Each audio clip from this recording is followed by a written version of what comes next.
जय भीम दोस्तों। क्या आप भी यह सच मान रहे हैं कि भगवान बुद्ध विष्णु के अवतार हैं? इस विषय पर आज हम विस्तार से चर्चा करेंगे। सच और झूठ का पर्दाफाश करेंगे। अगर आप सच्चे बुद्धिस्ट हैं, बुद्ध को मानने वाले हैं, तो इस वीडियो को पूरा देखें, क्योंकि आधा अधूरा ज्ञान आपको घातक सिद्ध हो सकता है। अगर आपको पूरा वीडियो नहीं देखना है, तो वीडियो को अभी के अभी यहीं पर बंद कर दें। आपसे हाथ जोड़कर रिक्वेस्ट है कि इस वीडियो को ज्यादा से ज्यादा लोगों तक पहुंचाने में हमारी मदद करें, जिससे YouTube का एंगेजमेंट बढ़ेगा और YouTube ज्यादा से ज्यादा दर्शकों तक पहुंचाने में हमारी मदद करेगा।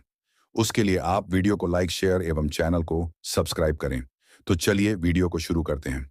पूरा रामायण एक काल्पनिक कहानी से ज्यादा कुछ भी नहीं है। ना तो राम मर्यादा पुरुषोत्तम था और ना ही रावण की लंका समुद्र पार थी। राम का जन्म एक यज्ञ के माध्यम से हुआ था। उस समय दशरथ की उम्र 60 साल की हो चुकी थी और दशरथ बच्चे पैदा करने में असमर्थ था। तो दशरथ ने अपनी पत्नियां ब्राह्मणों को देकर बच्चे पैदा करने की योजना बनाई। तो पूरे देश से ब्राह्मण बुलाए गए। अभी ब्राह्मणों में से 3 ब्राह्मण चुने गए और उनको दशरथ ने अपनी तीनों रानियां संभोग करने को दी। इस विधि को उस समय नियोग विधि कहा जाता था। तीनों ब्राह्मणों ने दशरथ की तीनों रानियों के साथ कई दिनों तक शारीरिक संबंध बनाए और उसके परिणाम स्वरूप राम, लक्ष्मण, भरत और शत्रुघ्न नाम के 4 पुत्र दशरथ को प्राप्त हुए। पाठकगण खुद सोच सकते हैं, ऐसे घटिया कृत्य से प्राप्त राम भगवान कैसे हो सकता है। राम बहुत गिरा हुआ और नीच आदमी था। यह बात आपको विस्तार से सच्ची रामायण से पता चल सकती है।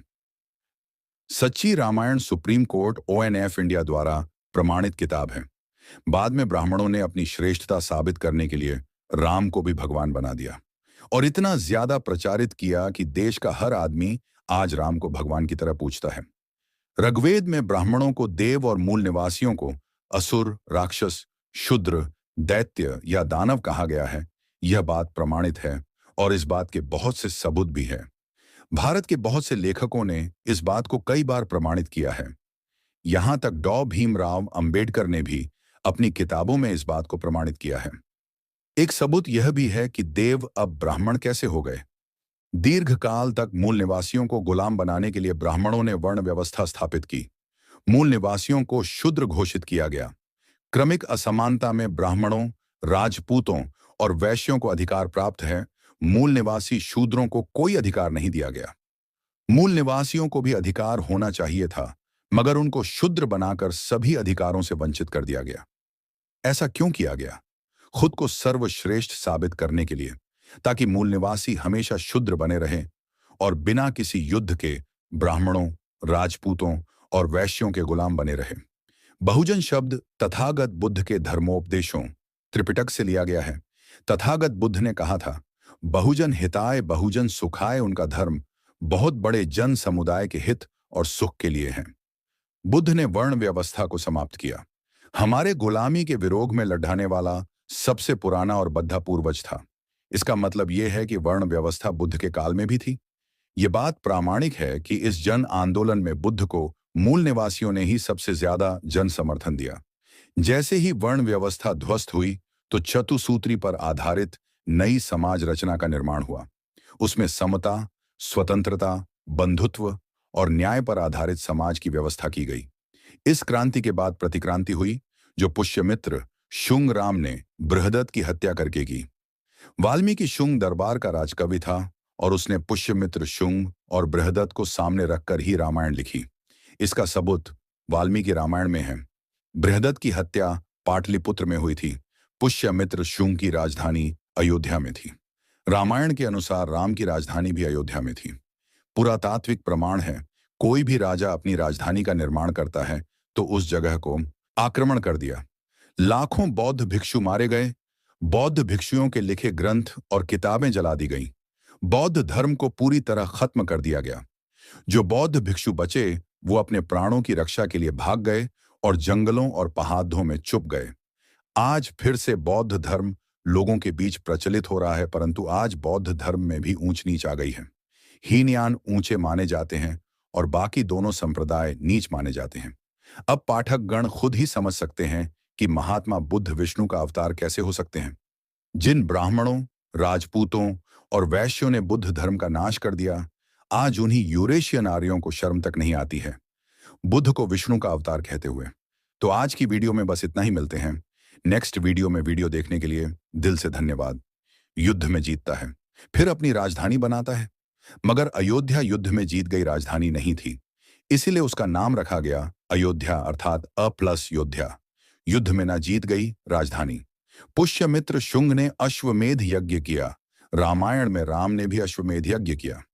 पुष्यमित्र ने जो प्रतिक्रांति की, इसके बाद भारत में जाति व्यवस्था को स्थापित किया गया। पहले गुलाम बनाने के लिए वर्ण व्यवस्था, और प्रतिक्रांति के बाद मूल निवासी हमेशा गुलाम बने रहे, उसके लिए जाति व्यवस्था का निर्माण किया गया।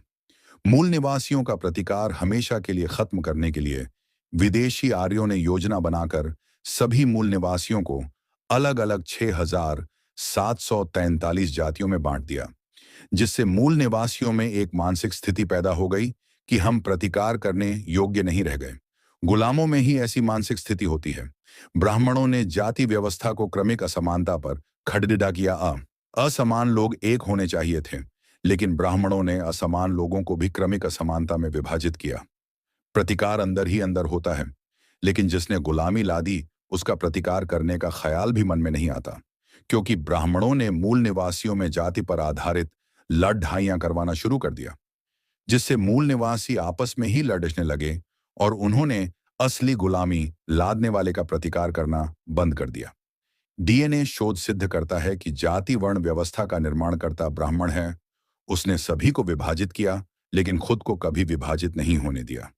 जाति के साथ ब्राह्मणों की सर्वोच्चता जुड़ी हुई है, इसलिए ब्राह्मणों के सामने हमेशा संकट खड़ा रहा कि इस व्यवस्था को कैसे कायम रखा जाए। जाति प्रथा को बनाए रखने के लिए ब्राह्मणों ने निम्न परंपराओं और प्रथाओं का विकास किया।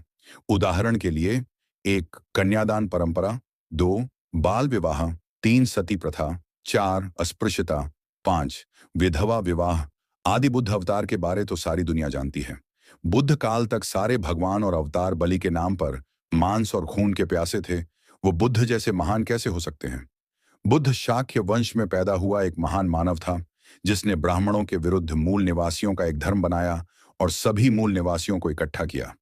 मूल निवासियों का यह धर्म बौद्ध धर्म के नाम से प्रसिद्ध हुआ। सिद्धार्थ बुद्ध के समय इस धर्म में कोई जाति व्यवस्था नहीं थी। सभी लोग एक समान थे, कोई ऊंच नीच नहीं था।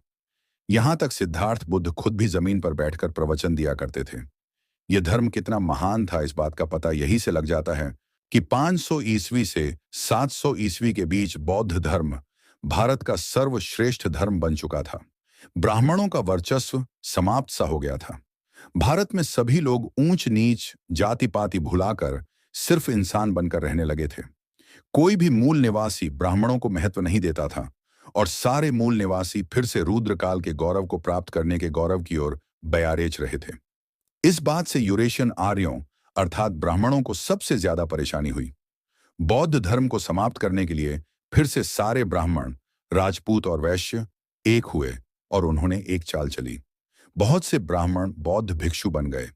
बौद्ध धर्म के महत्वपूर्ण ठिकानों पर ब्राह्मण बौद्ध भिक्षुओं ने कब्जा कर लिया और राजपूतों ने बौद्ध भिक्षुओं के मठों पर आक्रमण कर दिया। लाखों बौद्ध भिक्षु मारे गए। बौद्ध भिक्षुओं के लिखे ग्रंथ और किताबें जला दी गई। बौद्ध धर्म को पूरी तरह खत्म कर दिया गया। जो बौद्ध भिक्षु बचे वो अपने प्राणों की रक्षा के लिए भाग गए और जंगलों और पहाड़ों में छुप गए। आज फिर से बौद्ध धर्म लोगों के बीच प्रचलित हो रहा है, परंतु आज बौद्ध धर्म में भी ऊंच नीच आ गई है। हीनयान ऊंचे माने जाते हैं और बाकी दोनों संप्रदाय नीच माने जाते हैं। अब पाठक गण खुद ही समझ सकते हैं कि महात्मा बुद्ध विष्णु का अवतार कैसे हो सकते हैं। जिन ब्राह्मणों, राजपूतों और वैश्यों ने बुद्ध धर्म का नाश कर दिया, आज उन्हीं यूरेशियन आर्यों को शर्म तक नहीं आती है बुद्ध को विष्णु का अवतार कहते हुए। तो आज की वीडियो में बस इतना ही, मिलते हैं नेक्स्ट वीडियो में। वीडियो देखने के लिए दिल से धन्यवाद।